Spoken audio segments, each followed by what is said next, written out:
आज जी लोट्यामध्ये जनतेकडून उद्रेक झाला त्याच्यामध्ये पोलीस अधिकाऱ्यांना मार लागला असं जे सांगितलं जातंय, परंतु ह्या सर्वस्वी घटनेला वरिष्ठ पोलीस अधिकारीच जबाबदार आहेत. याबाबत मी पूर्णपणे माहिती घेतली. मी स्वतः पोलीस अधीक्षक यांना भेटलो, जागेवर जाऊन वस्तुस्थितीची पाहणी केली, अनेक लोकांजवळ बोललो.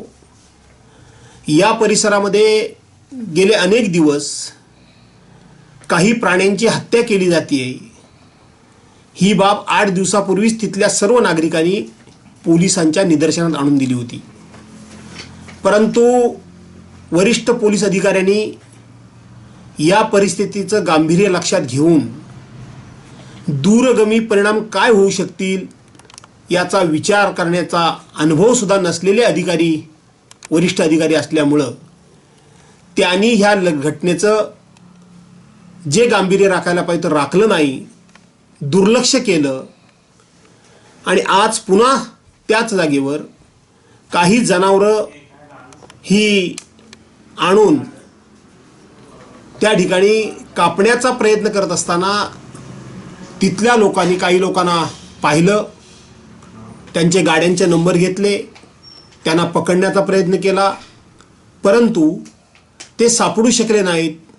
आणि म्हणून जनतेनं पोलिसांना आणि पोलिसांनी काही महसूल खात्याच्या अधिकाऱ्यांना सांगितलं की आम्ही दिलेल्या माहितीच्या आधारे या लोकांना आता तरी तुम्ही पकडा. आणि रस्त्यावर मोठ्या प्रमाणामध्ये जमाव जमला, काही प्रमाणामध्ये रस्ता रोको देखील झाला. परंतु त्याच वेळेला तिथले तहसीलदार अमोल कदम आणि तिथले पोलीस अधिकारी अनिल गंभीर यांनी अतिशय संयमाने ही परिस्थिती हाताळली. आज 26 जानेवारी प्रजासत्ताक दिन आहे. हा आपला राष्ट्रीय सण आहे. आपण सर्वांनी संयम पाळूया, एकोपा राखूया आणि आपण सर्वांनी आता ध्वजवंदन करूया असं जनतेला आव्हान केलं.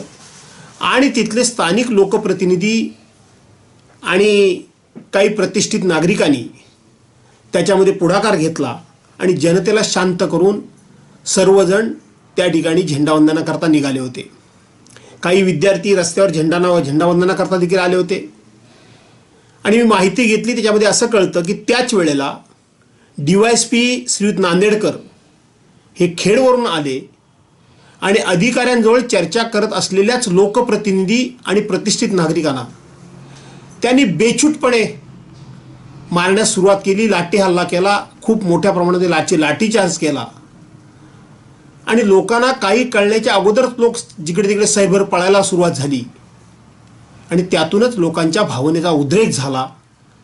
त्यामुळं लोकांना पोलिसांवर देखील हल्ला करावा लागला.